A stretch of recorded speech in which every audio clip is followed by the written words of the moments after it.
Ford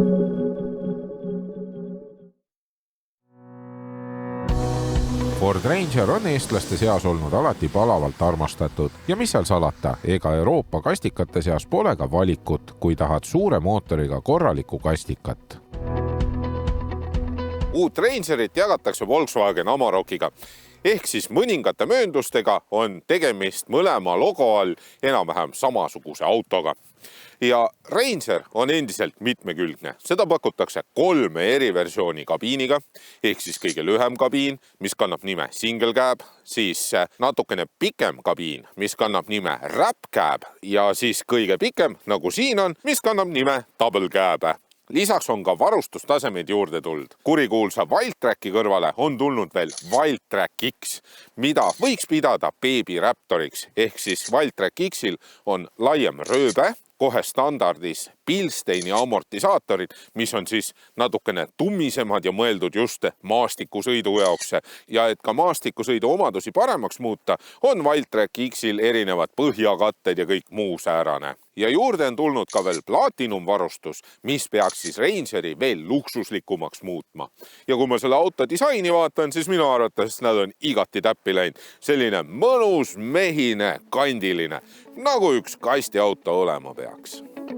Mootori valik on Rangeril üpris lai. Rida 4 diislid on 2-liitrised, arendades 125 või 151 kilovatti ning valiku tipus on 3-liitrine V6 diiselmootor, mis arendab 177 kilovatti ja 600 newtonmeetrit. Käike vahetab 10-käiguline klassikaline automaatkast, veoskeemiks on lülitatav nelikvedu, millel automaatfunktsioon, aeglusti ja tagasilla diferentsiaali lukk.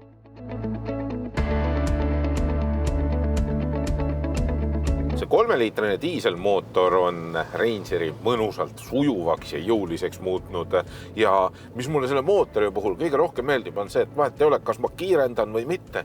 See mootor on alati vaikne ja hästi lineaarselt sujuv. Ja kui ma selle auto vedrustusest räägin, siis see on pigem selline natukene jäigemapoolsem, õrnalt rappuv ja kerekaldumised on sellel autol olemas, aga ma ei ütleks, et need oleks nüüd väga suured. Et kastika mõistes ma ütleks, et justkui nagu sportautolikud ja selle auto 10-käiguline automaatkast on enamasti selline hästi rahulik ja sujuv ja kui sa ikkagi kiirendama hakkad, siis võtab natukene aega, et siis kõik need käigud läbi lapata ja õige käik leida. Ja tegelikult sellest ei ole ka mitte midagi hullu, sest ega see ei ole ju sportauto, vaid tegemist on ikkagi kastikaga. Roolisüsteem on pigem selline aeglane. Ma saan aru, mida esimesed rattad teevad ja selle pööramiseks on natukene jõudu vaja. Ja kui sõita sellise ebatasase tee peal, siis on tegelikult hästi natukene tunda sellist redelraami võdinat, aga ikkagi üsna vähe. Seega ma olen selle auto puhul igatpidi üllatunud, kui hästi on see kastikas sõitma pandud. Pidurid sellel autol võiksid kohati natukene võimekamad olla, sest seda 2,5 tonnist massi tahaks mingil hetkel veel võimekamalt seisma jätta. Aga nagu jällegi ütlen, ei ole tegemist võidusõiduautoga, vaid kastikaga ja kastika mõistes on kõik tegelikult sellel autol hästi ja isegi 0-100 kiirendus 8,7 sekundit ja see on kastikate maailmas ikkagi kiire. Tänu astmelauale on Rangerisse üsna mugav siseneda kui ka väljuda. Ja kui ma võrdlen seda autot teiste Euroopa kastikatega, siis tegelikult Ranger on nende seas üks mugavamaid. Põlveruumi on siin enam-vähem sama palju kui teistes kastikates, ehk siis põlv on hästi õrnalt vastu esimest seljatuge, aga kuna see seljatugi on pehme, siis see mind ei häiri. Jalaruumiga nii, et jalgu päris esimese istme alla panna ei saa, kui see esimene iste on kõige alumises asendis. Pearuumi on see vastu jällegi küllaga. Istumisasend on natukene kükakil ja seljatugi üsna püstine. Ja kui ma võrdlen seda Rangerit eelneva Rangeriga, siis tegelikult ei ole siin enam nii palju praktilisi laekaid. Näiteks siia istme alla väga palju asju panna ei saa. Siin on küll laekad olemas, aga need on üsna väiksed. Ja täpselt samamoodi siia seljatoe taha väga palju asju ei pane, sest see seljatugi on tagumisele seinale niivõrd lähedal. Materjalist rääkides, siis materjalid on enamasti kõvast mustast plastikust, aga täpselt need strateegilised kohad, mis on vajalikud, on pehme nahaga kaetud. Lisaks on siin olemas 220 voldi pesa, USB-C pesa ja tavaline USB pesa. 2 Isofix kinnitust ja käetugi on ka tagumisel istmel olemas. Juhi koht on seevastu väga-väga mugav ja eriti just Euroopa kastika mõttes. Hästi hea sõiduasend on siin olemas, roolisad, saad vägagi palju üles-alla ja sülle reguleerida. Istet ka igatpidi elektriliselt reguleerida, välja arvatud siis seda, et istme põhja esimest serva ei saa üles reguleerida. Aga kui see iste on kõige alumises asendis, siis see istme põhi on täpselt parajalt tahapoole kaldu, et ei tekiks seda tunnet, nagu sa tahaksid siit istme pealt välja lohiseda. Täiesti parajalt on ka istmetel külgtuge, seega siit istmelt päris välja ei kuku. Hästi palju mulle meeldib see, et sellel kastikal on väga lihtsalt strateegilised pinnad pehmete materjalidega ära kaetud, seega et visuaalselt oleks kõik tore ja ilus ja samas ka käega katsudes.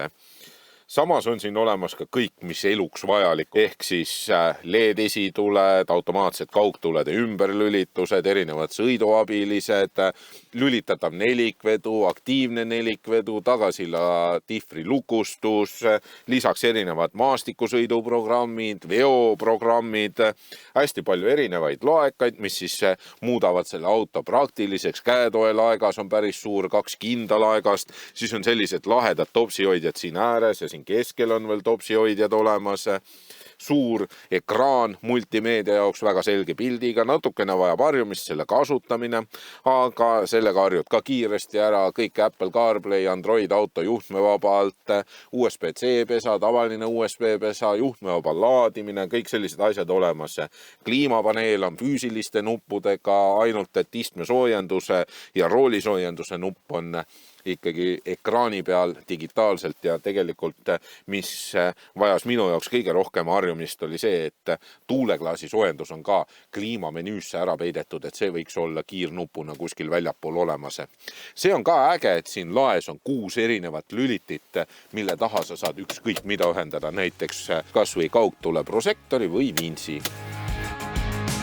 Rahulikult sõites on Rangeriga tegelikult väga-väga mugav sõita. Esiteks sa istud kõrgel, sa näed kõigist üle. Teiseks sul on suured aknad, suured peeglid, 360-kraadine kaameralahendus ja need kõik muudavad manööverdamise hästi mugavaks ja isegi haagisega sõitmise.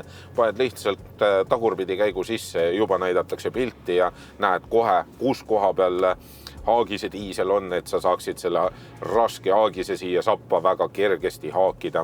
Järgmiseks mulle meeldivad erinevad sõiduprogrammid. Näiteks kui sa sõidad sellisel libedaga normaalrežiimis ja lülitad sisse automaatse nelikveo, siis auto on hästi natukene mänguline ja tagumist otsa saad hästi natukene mängima panna. Aga samas kohe, kui lülitad sisse slipperi režiimi ehk siis libeda sõidurežiimi, siis sa tunned, et auto käitub hoopis teistmoodi. Ratast ei lasta ringi tühja käima ja väga hästi suudetakse kõik ära peita. Ehk siis koha pealt lähed minema, rattad ei käi tühja, kuidagi ei saa seda autot libisema ja sa tunned ennast siin rooli taga väga kindlalt. Erinevad sõidu- ja ohutusabilised töötavad ka suurepäraselt, nagu distantsi jälgib püsikiirushoidja, automaatne kaugtulede ümberlülitus, rajaabilised, kõik need töötavad väga hästi. Ka LED-tuled näitavad mõnusalt valgust, aga need ei ole nii vinged nagu Raptoril olevad Matrix LED-id. Need on tavalised LED-id, need näitavad ergast valgust, küll mitte nii laialdaselt, aga samas kui panna siia juurde näiteks selline kaugtule prožektor nagu sellel autol, siis sa sõidad pimedal ajal nagu päeval, sest see kaugtule prožektor on tõesti nagu päike. Tagatipuks on see auto väga vaikne, rehvimüra pole kuulda, hästi natukene on tuulemüra kuulda ja pikemad sõidud muudab meeleolukamaks korralik Bang & Olufseni helisüsteem. Keskmine kütusekulu kujunes minu proovisõidul 9,6 liitrit ja VLTP standardi järgi peaks sellel autol keskmine kütusekulu olema 10,2 liitrit sajale. Seega kastika maailmas tegelikult kütusekulu väga muutunud ei ole. Võtsid need ennem 10 liitrit sajale keskmiselt, võtab see ka praegu keskmiselt 10 liitrit sajale. Baashinnaks märgitakse 35 000 eurot ja kui sa tahad sellist väga hea varustusega, suure mootoriga Rangerit Wildtrak varustuses, siis sa peaksid arvestama umbes 58 000 euroga. Ranger Wildtrak on kogu aeg olnud väga hea kastiauto ja selle viimase põlvkonnaga on muudetud kastiauto veel luksuslikumaks, mugavamaks ja mitmekülgsemaks.